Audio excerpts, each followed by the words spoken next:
All right, well, we're just checking in here. It's been 48 hours since we put the grafts in here.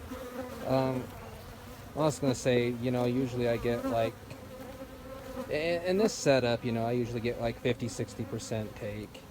It's not great, They do cull a lot more out of there, like I was saying in the other video. But again, this is a queen right. I mean, this is a queen right colony. There's no divider board. All there is separating the queen from coming up is an excluder. Um, but let's see how we did. We plugged about 30. And my take might even be worse because I actually brought them from a different yard a couple of miles away. So what I'm saying, it wasn't the best scenario. I didn't plug them as soon as I grafted them. So let's see what we got. The top bar, we got 1, 2, 3, 4, 5 it looks like. Out of 10. So I guess that's about normal. We got 1, 2, 3, 4,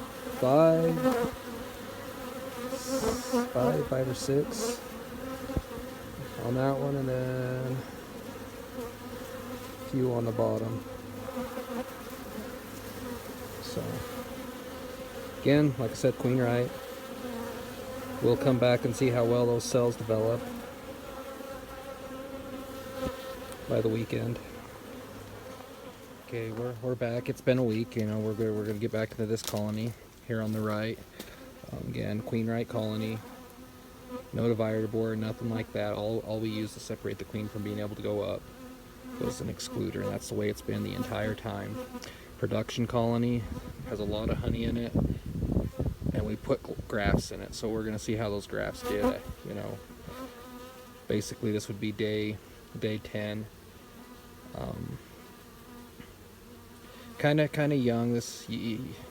They get a little fragile from the time that they cap them up to about day 12.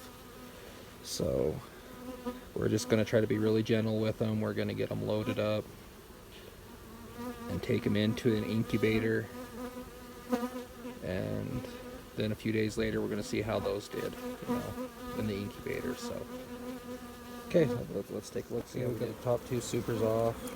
I'm just priming this up right here. I haven't even really looked at it yet. Maybe they're all dead. I don't know. But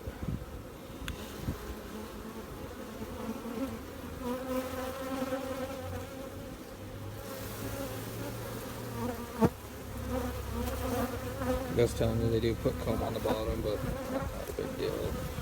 So end up with 1, 2, 3, 4, 5, 6, 7, 8, 9, 10, 11.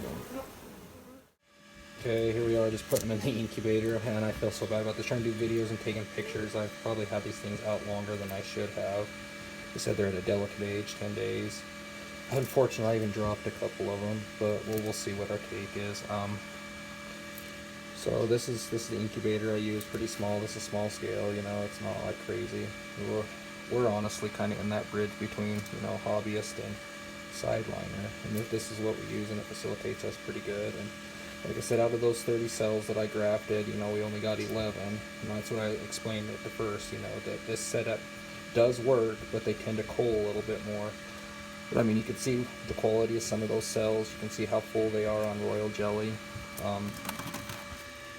So here we are. We're going to close this up.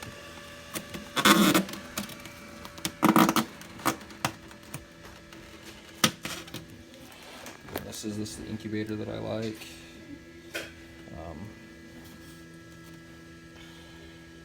It's pretty consistent, pretty accurate. Pretty plug and play. There's a water tray in there. I usually fill up 2 of them. We're pretty arid here in Utah, that's something you'd have to play with, but for our humidity, I fill up 2 of the trays, the center tray and then this tray out around it, and they tend to do pretty good. So yeah, again, I just want to talk a little bit more about this. This is part 2. I explained that I was going to be talking about some of the cons with this setup. I also wanted to say that down in the notes, I'm going to be attaching a link to a study that kind of outlines how this is set up a little bit more. If anybody has some questions, they can look at that study. that also gives some results, you know, what they found, you know. And then it goes on with what I'm explaining, you know, that in this setup, it's almost like a super seeder setup, you know. They're building really good quality cells. They're sculpting them really good. They're packing them with royal jelly, you know. And what that study found is, yeah, they're producing bigger cells, they're heavier cells. You're getting bigger, heavier, better queens out of it this way. And I just find it a phenomenal way that, you know, not a lot of people are talking about. But again, some of the cons with it, you know, you can see, you know, I grafted 30, I got 11, and that's kind of bad, you know. But again, I probably did everything wrong that you could do. You know, I didn't feed them. You know, this is just proof of concept, proof that it could be done. This is there's ways to improve upon that. You know, I usually get like 50-60%. Sometimes part of the year's even better. You know, but like I said, I didn't feed them. There's no pollen, no syrup went into that colony. We're kind of going into a dearth. This is late in the year. You know, our second crop just got cut. I got in there at 48 hours, you know, just to kind of give a little update, just to show what was going on there. And really in this setup, you should just leave it alone, you know. Don't give them any more reasons to cull anymore, you know. It's really easy to jostle something, to, you know, chill something, where that larva drops out of the pool of jelly, you know. So just leave it alone. I also, I mean, in this, I pull the cells because my time frame doesn't work that well. You know, I work during the week. I only got the weekends, you know, so I pull them on day 10. They're technically, yeah, 10, 11, you know, they could potentially be day 11 at this point.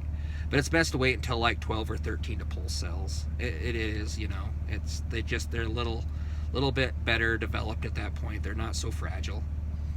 So, and man, I really cuss myself because, like I said, I trying to blunder around with the camera and this and that. I dropped a lot of them. I bumped a lot of them, even trying to take them off the graft bar. You can see some of them, they're kind of flat on the tips because I just touched them, you know, trying to get them off the graft bars, just trying to hurry because I didn't have a lot of time this afternoon. But so yeah, I mean, long story short, that can be kind of a con why you wouldn't want to do this large scale. Is you just don't ever know what your success percentage is going to be on those. So another con, and it was not my experience, you know, just some of the other people I talked to, is like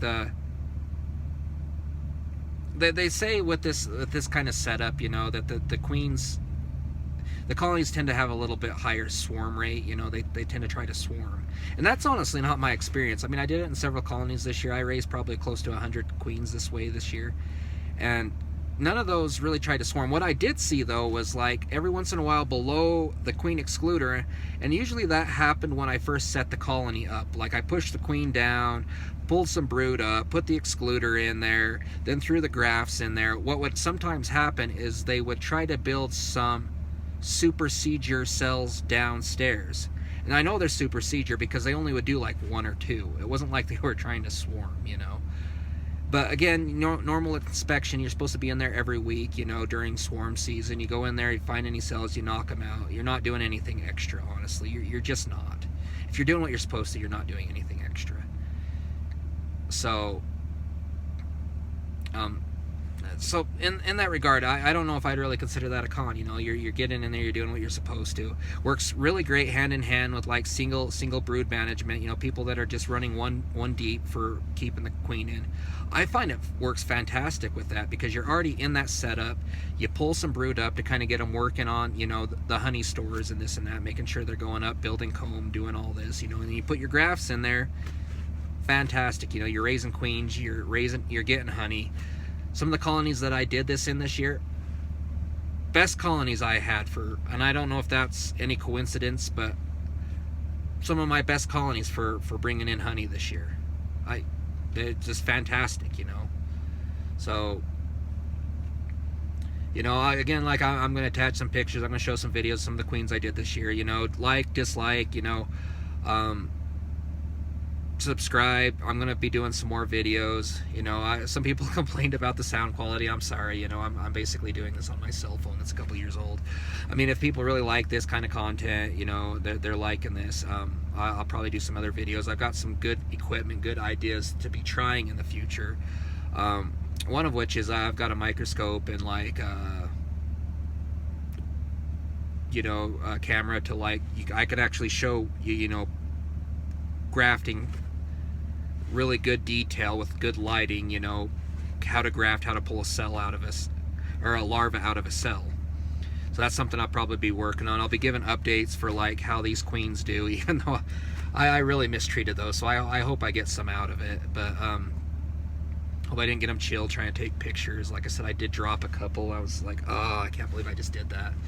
But you notice some of them do have a little bit of extra comb on the cell. They're fine. That's perfectly okay. You just kind of mash that down a little bit, and it'll still fit in the hair rollers, and they're still good. They'll still hatch out. Everything's fine there, So don't worry about anything that comes out like that.